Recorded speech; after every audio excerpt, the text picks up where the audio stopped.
ആസിനഡിയിലെ രഹസ്യ ആണവ പദ്ധതി. 1950കളിൽ ശീതയുദ്ധകാലത്ത് അമേരിക്കൻ സൈന്യം പ്രൊജക്ട് എസ് വർം എന്നൊരു അത്യന്തം രഹസ്യ പദ്ധതി ആരംഭിച്ചു. ലക്ഷ്യം ഗ്രീൻലാൻഡിന്റെ ആസ് ഷീറ്റിനടിയിൽ ആണവ മിസൈൽ ബേസ് നിർമ്മിക്കുക. പക്ഷേ അതിന്റെ ഔദ്യോഗിക നാമം ഒരു ശാസ്ത്രീയ ഗവേഷണ കേന്ദ്രം എന്നായിരുന്നു. ക്യാമ്പ് സെഞ്ച്വറി 1959 നിർമ്മിച്ചത്.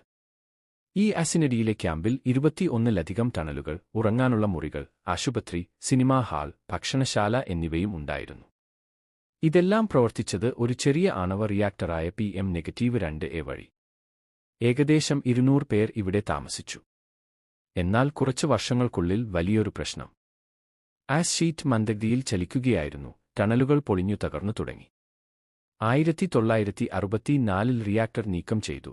1966 ക്യാമ്പ് അവസാനമായി ഉപേക്ഷിച്ചു. ദശാബ്ദങ്ങളോളം ഇത് ഒരു ശാസ്ത്രീയ കേന്ദ്രമെന്നായിരുന്നു ലോകം വിശ്വസിച്ചത്. പക്ഷേ 1995 രഹസ്യരേഖകൾ പുറത്തുവന്നു. ഇതിന്റെ യഥാർത്ഥ സൈനിക ലക്ഷ്യം വെളിവായി.